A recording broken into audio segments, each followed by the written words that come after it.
Halo teman-teman, selamat pagi. Kali ini saya akan menjelaskan sedikit materi mengenai teks hikayat. Apa itu teks hikayat? Teks hikayat yaitu salah satu bentuk sastra lisan atau tulisan yang berasal dari Melayu.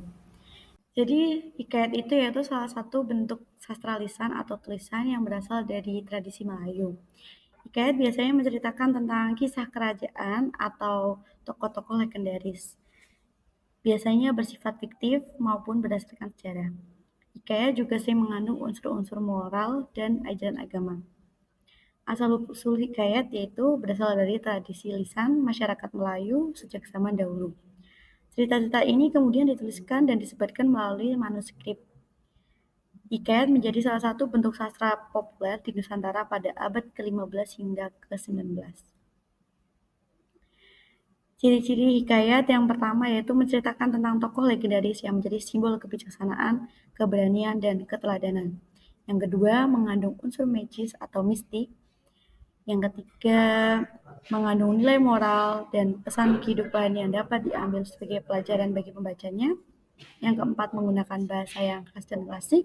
Yang kelima, ditulis dalam bentuk prosa naratif dengan alur cerita yang teratur dan jelas. Selanjutnya, unsur-unsur hikayat. Yang pertama, alur cerita. Alur cerita yaitu urutan kejadian yang terjadi dalam cerita. Biasanya terdiri dari pengenalan, konflik, klimaks, dan penyelesaian. Yang kedua ada tokoh.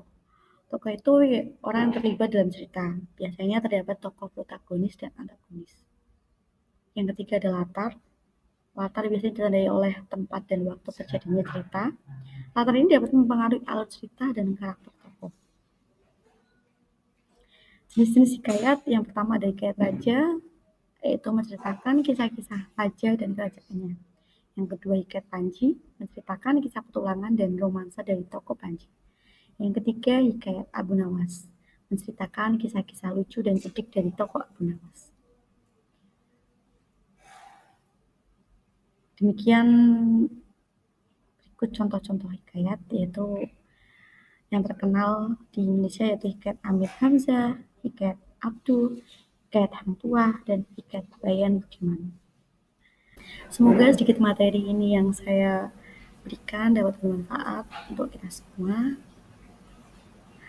Sampai jumpa. Wassalamualaikum warahmatullahi wabarakatuh.